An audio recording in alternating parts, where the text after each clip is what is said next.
السلام علیکم ویورز، آج کا ہمارا موضوع ہے اردو کے مختلف نام۔ جیسا کہ آپ بھی اردو کے مختلف ناموں سے واقف ہوں گے کہ تاریخ کے حساب سے، دور کے حساب سے، عہد کے حساب سے اردو جب ترقی پاتی آئی تو کن کن ناموں سے ان کو گزرنا پڑا۔ ہم آج کے اس ٹاپک میں اردو کے ہندی نام کا تذکرہ کریں گے، اور اس تذکرے سے آغاز سے پہلے ہم داغ صاحب کا شعر پڑھتے ہیں جو اردو کی شان میں انہوں نے کہا تھا۔ وہ کہتے ہیں کہ اردو ہے جس کا نام ہم ہی جانتے ہیں، داغ ہندوستان میں دھوم ہماری زباں کی ہے۔ شیکسپیئر جو ایک انگلش ڈرامہ نگار ہے، جو ایک انگلش شاعر ہے، جنہوں نے رومیو جولیٹ جیسا ڈرامہ لکھ کر، منظوم ڈرامہ لکھ کر تاریخی اوراق میں اپنے نام کو سنہری الفاظ سے لکھوایا، وہ کہتے ہیں کہ نام میں کیا رکھا ہے۔ لیکن جب ہم اردو کے بارے میں آتے ہیں، جب ہم اردو کا مطالعہ کرتے ہیں تو ہمیں پتہ چلتا ہے کہ شیکسپیئر صاحب کی بات یہاں اردو کے معاملے میں فٹ نہیں آتی، کیونکہ اردو نے عہد بعہد ایسے ایسے نام اختیار کیے ہیں جو تاریخ کے حساب سے بہت مشہور ہیں۔ ان میں سے ایک نام ہندوی ہے۔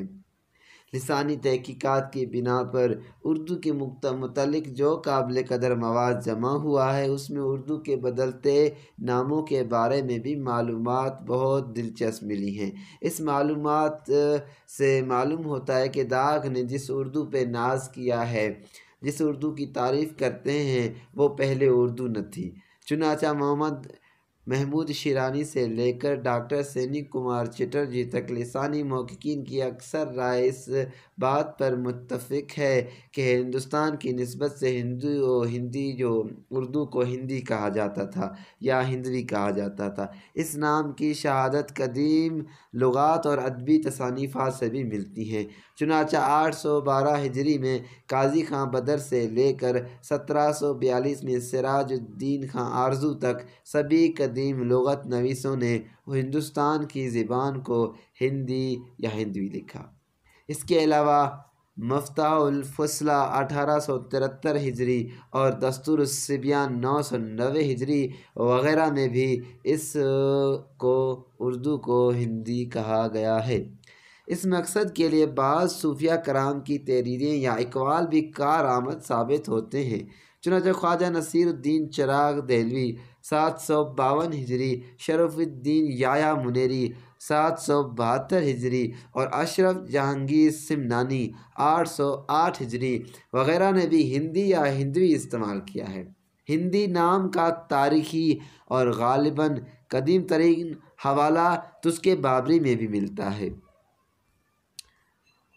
اس عہد میں صوفیہ کی کتب اور ادبی تصانیف سے بھی اس امر کی توثیق ہوتی ہے۔ چنانچہ شاہ میراں جی شمس العشاق وفات 1896 902 ہجری، شاہ برہان الدین جانم وفات 990 1282 عیسوی اور جعفر سٹلی 1713 1657 کے ساتھ ساتھ عہد ابدل بیجاپور کی کتاب ابراہیم نامہ 1603، ملا وجیح کی سبرس 1635 اور فضلی کی وہ مجلس 1723 وغیرہ سب میں اردو کا نام ہندوی یا ہندی لکھا گیا ہے۔ اس طرح شاہ عبد القادر نے اپنے ترجمہ کلام پاک 1205 یا 1791 کے بارے میں لکھتے ہیں کہ یہ ہندوی ہے، ریختہ میں نہیں۔